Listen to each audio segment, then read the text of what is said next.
ओम शांति। आज है 20 अप्रैल 2020 की साकार मुरली। पहले सुनते हैं मुरली की मुख्य पॉइंट्स। बाबा ने कहा, तुम्हारे पास कोई भी आए तो उनको पहले गोले के चित्र पर समझाओ कि स्वर्ग में जाने का यह गेट है। इधर नर्क, उधर स्वर्ग। नर्क का अभिविनाश होता है और मुक्ति का गेट खुलता है। तुमको यह खुशी रहती है कि हेवन में जाने का रास्ता तुम जान गए हो। तुम्हारी बुद्धि में है कि स्वर्ग के द्वार चलने के लिए अभी हम लायक बन रहे हैं। जितना लिखेंगे पढ़ेंगे होंगे नवाब, रुलेंगे पिलेंगे तो होंगे खराब। स्वर्ग के द्वार में जो कल्प पहले गए थे वही जाएंगे, बाकी सब शांति द्वार चले जाएंगे। आगे कहा, बाप तुम बच्चों को सदगति की श्रेष्ठ मत देते हैं। भगवान की श्रीमत पर ही तुमको चलना है। डॉक्टर की मत पर डॉक्टर बनेंगे, भगवान की मत पर भगवान भगवती बनेंगे। अभी बाप हमको हेवन में ले जाने के लिए ऐसा गुणवान बनाते हैं, तो मुख्य फुरना यही रखना है कि हम सतो प्रधान कैसे बने। बाप ने बताया है, बस एक मामेकम याद करो। फिर कहा, तुम्हारा ये नया झाड़ आहिस्ते आहिस्ते वृद्धि को पाता है। इस झाड़ को कीड़े भी बहुत लगते हैं, क्योंकि यह नया झाड़ बहुत मीठा है। इसके लिए मन मनाभव की दवाई बहुत अच्छी है। मन मनाभव ना होने से कीड़े खा जाते हैं। बाप समझाते, मीठे बच्चों बहुत मीठे मीठे बनो। कोई से भी लून पानी ना बनो, शीरखंड बनो। प्यार से बात करनी है। मनसा वाचा कर्मणा सबको सुख देना है, लेकिन जिनकी तकदीर में ही नहीं है तो तदबीर भी क्या करें। बाप को याद करो, साथ में औरों को परिचय भी देते रहो। ज्ञान और योग दोनों चाहिए। अंधों की लाठी बनना है।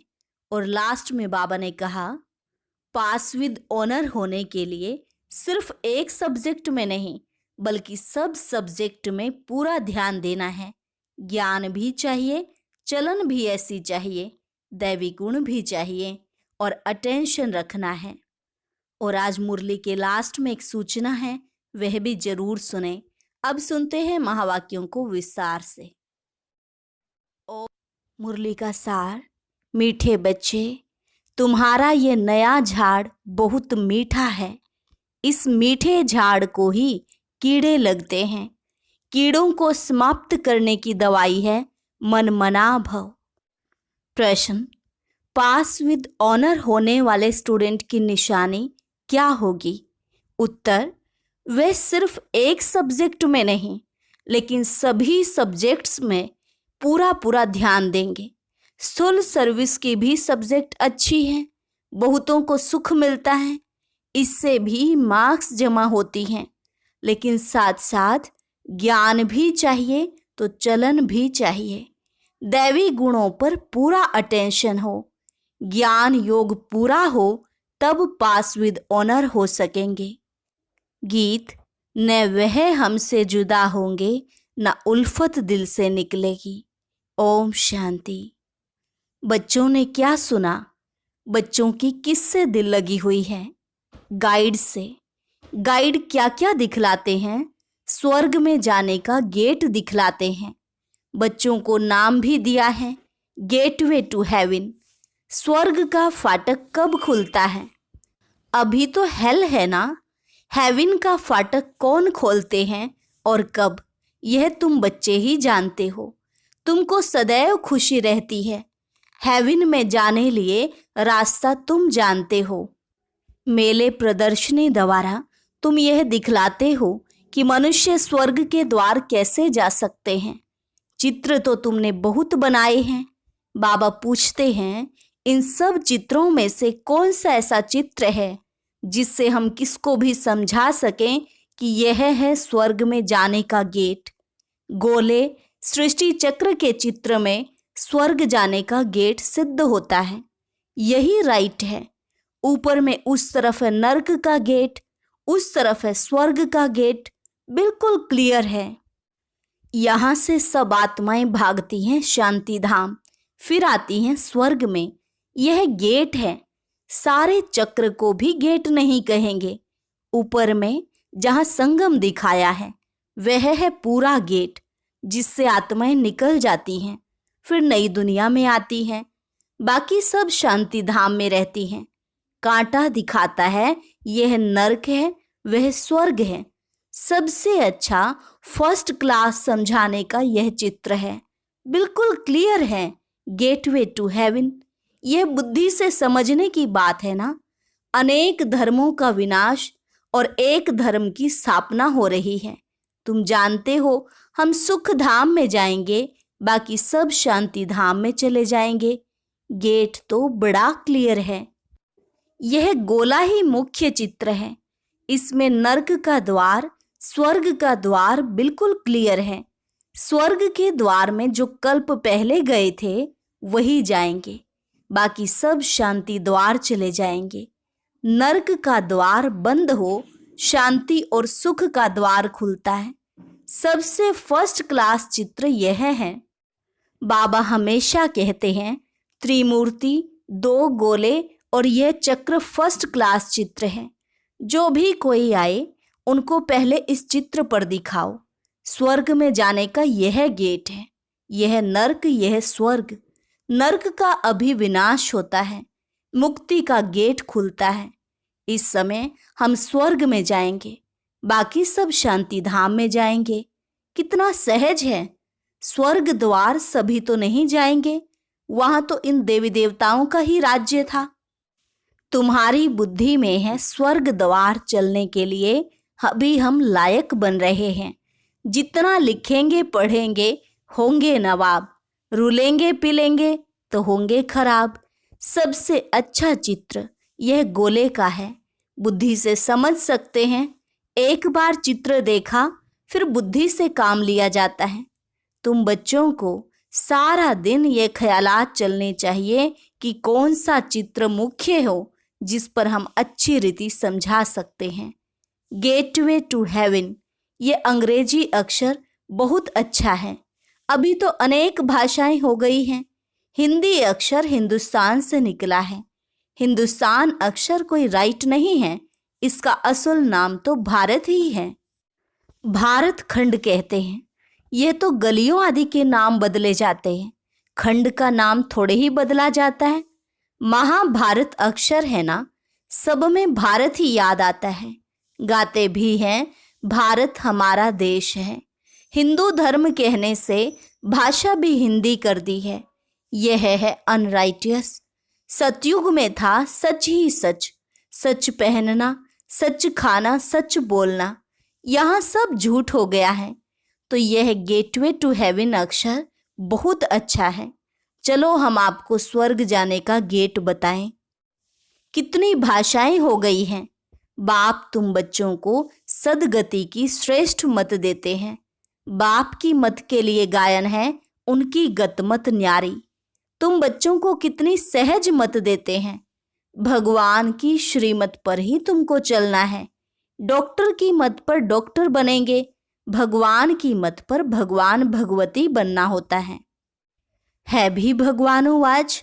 इसलिए बाबा ने कहा था पहले तो ये सिद्ध करो भगवान किसको कहा जाता है। स्वर्ग के मालिक जरूर भगवान भगवती ही ठहरे। ब्रह्म में तो कुछ है नहीं। स्वर्ग भी यहाँ, नरक भी यहाँ होता है। स्वर्ग नरक दोनों बिल्कुल न्यारे हैं। मनुष्यों की बुद्धि बिल्कुल तमोप्रधान हो गई है, कुछ भी समझते नहीं है। सतयुग को लाखों वर्ष दे दिया है। कलयुग के लिए कहते हैं 40,000 वर्ष पड़े हैं। बिल्कुल ही घोर अंधियारे में हैं। अभी तुम बच्चे जानते हो बाप हमको हेवन ले जाने के लिए ऐसा गुणवान बनाते हैं। मुख्य फुरना ही यह रखना है कि हम सतोप्रधान कैसे बने। बाप ने बताया है मामेकम याद करो।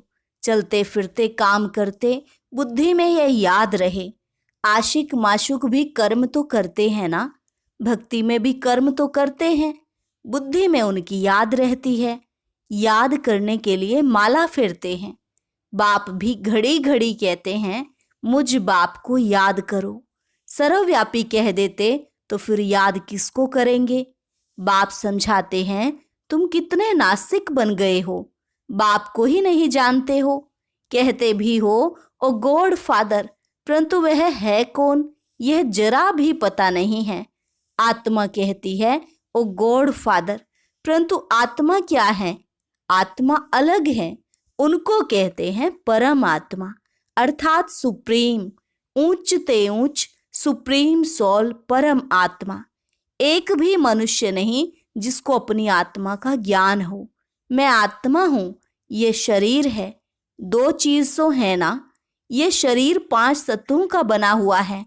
आत्मा तो अविनाशी एक बिंदी है, वह क्या चीज से बनेगी? इतनी छोटी बिंदी है, साधु संत आदि कोई को पता नहीं। इसने तो बहुत गुरु किए, परंतु कोई ने यह नहीं सुनाया कि आत्मा क्या है, परमपिता परमात्मा क्या है। ऐसे नहीं सिर्फ परमात्मा को नहीं जानते, आत्मा को भी नहीं जानते। आत्मा को जान जाएं तो परमात्मा को फट से जान जाएं। बच्चा अपने को जाने और बाप को ना जाने तो चल कैसे सकते?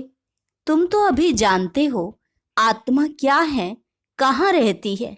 डॉक्टर लोग भी इतना समझते हैं वह सूक्ष्म है, इन आंखों से देखी नहीं जाती, फिर शीशे में बंद भी करने से देख कैसे सकेंगे? दुनिया में तुम्हारी जैसी नॉलेज कोई को नहीं है। तुम जानते हो आत्मा बिंदी है, परमात्मा भी बिंदी है। बाकी हम आत्माएं पतित से पावन, पावन से पतित बनती हैं। वहां तो पतित आत्मा नहीं रहती है, वहां से सब पावन आते हैं, फिर पतित बनते हैं, फिर बाप आकर पावन बनाते हैं। यह बहुत ही सहज से सहज बात है। तुम जानते हो हमारी आत्मा 84 का चक्र लगाए अब तमो प्रधान बन गई है। हम ही 84 जन्म लेते हैं, एक की बात नहीं है। बाप कहते हैं मैं समझाता इनको हूं, सुनते तुम हो। मैंने इनमें प्रवेश किया है, इनको सुनाता हूं, तुम सुन लेते हो। यह है रथ। तो बाबा ने समझाया है नाम रखना चाहिए गेटवे टू हेवन, परंतु इसमें भी समझाना पड़े कि सतयुग में जो देवी देवता धर्म था वह अब प्राय लोप है, कोई को पता नहीं है। क्रिश्चियन भी पहले सतो प्रधान थे, फिर पुनर्जन्म लेते लेते तमो प्रधान बनते हैं। झाड़ भी पुराना जरूर होता है, यह वैरायटी धर्मों का झाड़ है। झाड़ के हिसाब से और सब धर्म वाले आते ही पीछे हैं। यह ड्रामा बना बनाया है, ऐसे थोड़े ही कोई को टर्न मिल जाएगा सतयुग में आने का। नहीं, यह तो अनादि खेल बना हुआ है। सतयुग में एक ही आदि सनातन प्राचीन देवी देवता धर्म था। अब तुम बच्चों की बुद्धि में है कि हम स्वर्ग में जा रहे हैं। आत्मा कहती है हम तमो प्रधान हैं, तो घर कैसे जाएंगे, स्वर्ग में कैसे जाएंगे? उसके लिए सतो प्रधान बनने की युक्ति भी बाप ने बतलाई है। बाप कहते हैं मुझे ही पतित पावन कहते हैं। अपने को आत्मा समझ बाप को याद करो। भगवानों आज लिखा हुआ है, यह भी सब कहते रहते हैं क्राइस्ट से इतने वर्ष पहले भारत हेवन था, परंतु कैसे बना फिर कहाँ गया यह कोई नहीं जानते। तुम तो अच्छी रीति जानते हो, आगे यह सब बातें थोड़े ही जानते थे। दुनिया में यह भी किसको पता नहीं कि आत्मा ही अच्छी व बुरी बनती है। सभी आत्माएं बच्चे हैं, बाप को याद करते हैं। बाप सभी का माशूक है, सभी आशिक हैं। अभी तुम बच्चे जानते हो वह माशूक आया हुआ है, बहुत मीठा माशूक है, नहीं तो सभी उनको याद क्यों करते? कोई भी ऐसा मनुष्य नहीं होगा जिसके मुख से परमात्मा का नाम नहीं निकले। सिर्फ जानते नहीं हैं, तुम जानते हो आत्मा अशरीरी है। आत्माओं की भी पूजा होती है ना। हम जो पूज्य थे वे फिर अपनी ही आत्मा को पूजने लगे। हो सकता है आगे जन्म में ब्राह्मण कुल में जन्म लिया हो। श्रीनाथ को भोग लगता है, खाते तो पुजारी लोग हैं। यह सब है भक्ति मार्ग। तुम बच्चों को समझाना है स्वर्ग का फाटक खोलने वाला बाप है, परंतु खोले कैसे, समझावे कैसे?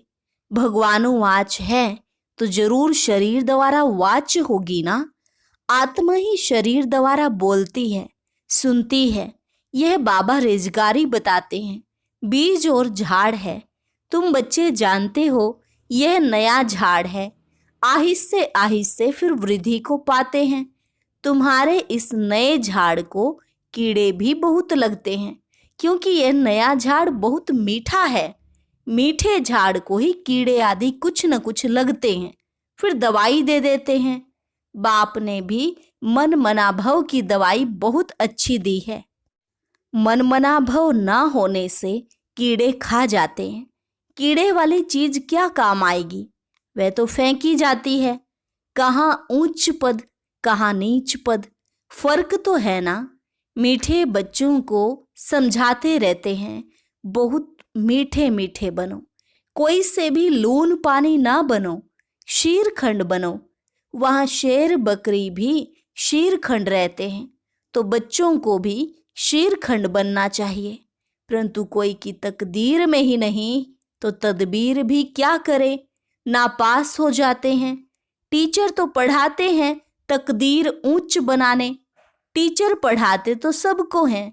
फर्क भी तुम देखते हो। स्टूडेंट क्लास में जान सकते हैं कौन किस सब्जेक्ट में होशियार हैं। यहाँ भी ऐसे हैं। स्थूल सर्विस की भी सब्जेक्ट तो है ना, जैसे भंडारी है, बहुतों को सुख मिलता है, कितना सब याद करते हैं। यह तो ठीक है, इस सब्जेक्ट से भी मार्क्स मिलते हैं, लेकिन पास विद ऑनर होने के लिए सिर्फ एक सब्जेक्ट में नहीं, सभी सब्जेक्ट्स में पूरा ध्यान देना है। ज्ञान भी चाहिए, चलन भी ऐसी चाहिए, दैवी गुण भी चाहिए। अटेंशन रखना अच्छा है। भंडारी के पास भी कोई आए तो कहे मन मना भव। शिव बाबा को याद करो तो विकर्म विनाश होंगे और तुम स्वर्ग के मालिक बन जाएंगे। बाप को याद करते औरों को भी परिचय देते रहें। ज्ञान और योग चाहिए, बहुत इजी है। मुख्य बात ही यह है, अंधों की लाठी बनना है। प्रदर्शनी में भी किसको ले जाओ, चलो हम आपको स्वर्ग का गेट दिखाएं। यह नरक है, वह स्वर्ग है।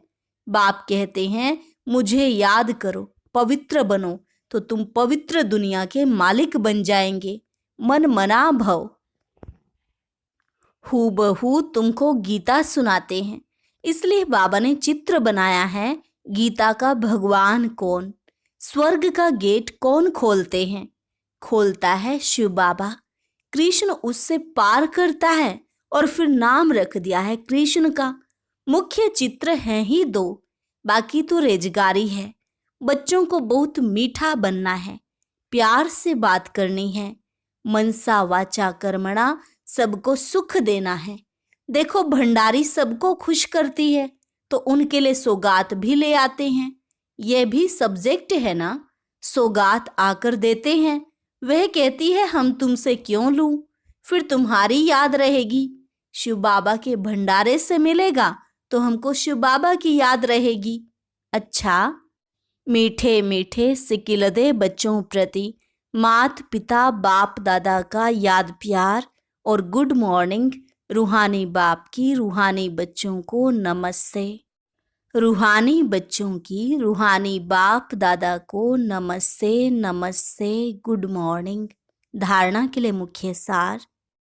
पहली पॉइंट, अपनी उच्च तकदीर बनाने के लिए आपस में बहुत बहुत शीरखंड मीठा होकर रहना है, कभी लून पानी नहीं होना है। सभी सब्जेक्ट पर पूरा अटेंशन देना है। दूसरी पॉइंट, सदगति के लिए बाप की जो श्रेष्ठ मत मिली है उस पर चलना है और सबको श्रेष्ठ मत ही सुनानी है। स्वर्ग में जाने का रास्ता दिखाना है। वरदान, शुद्ध संकल्पों की शक्ति के स्टॉक द्वारा मनसा सेवा के सहज अनुभवी भव। शुद्ध संकल्पों की शक्ति के स्टॉक द्वारा मनसा सेवा के सहज अनुभवी भव। अंतर्मुखी बन शुद्ध संकल्पों की शक्ति का स्टॉक जमा करो। यह शुद्ध संकल्प की शक्ति सहज ही अपने व्यर्थ संकल्पों को समाप्त कर देगी और दूसरों को भी शुभ भावना, शुभ कामना के स्वरूप से परिवर्तन कर सकेंगे। शुद्ध संकल्पों का स्टॉक जमा करने के लिए मुरली की हर पॉइंट को सुनने के साथ साथ शक्ति के रूप में हर समय कार्य में लगाओ। जितना शुद्ध संकल्पों की शक्ति का स्टॉक जमा होगा, उतना मनसा सेवा के सहज अनुभवी बनते जाएंगे। स्लोगन: मन से सदा के लिए ईर्ष्या द्वेष को विदाई दो, तब विजय होगी। मन से सदा के लिए ईर्ष्या द्वेष को विदाई दो, तब विजय होगी। और आप सभी जानते ही हैं कि पिछले कई दिनों से चैनल पर साप्ताहिक कोर्स चल रहा है। लाखों भाई बहनों ने इसका फायदा भी लिया है। हम उम्मीद करते हैं कि आप इस कोर्स को जरूर सुन रहे हैं और इसका लिंक अपने मित्र संबंधियों के साथ भी शेयर कर रहे होंगे। ऐसे समय पर हमें यह सेवा तो जरूर करनी चाहिए। हर आत्मा तक बाबा का संदेश पहुंचाना है। तो आज का लेसन सुनने के लिए अभी आपको स्क्रीन के ऊपर एक बॉक्स में वीडियो दिखाई दे रही होगी। आप उस पर क्लिक करें और आज का लेसन सुने। नहीं तो फिर नीचे कमेंट सेक्शन में भी उसका लिंक दिया गया है, आप उसे भी ओपन कर सकते हैं। अच्छा, ओम शांति।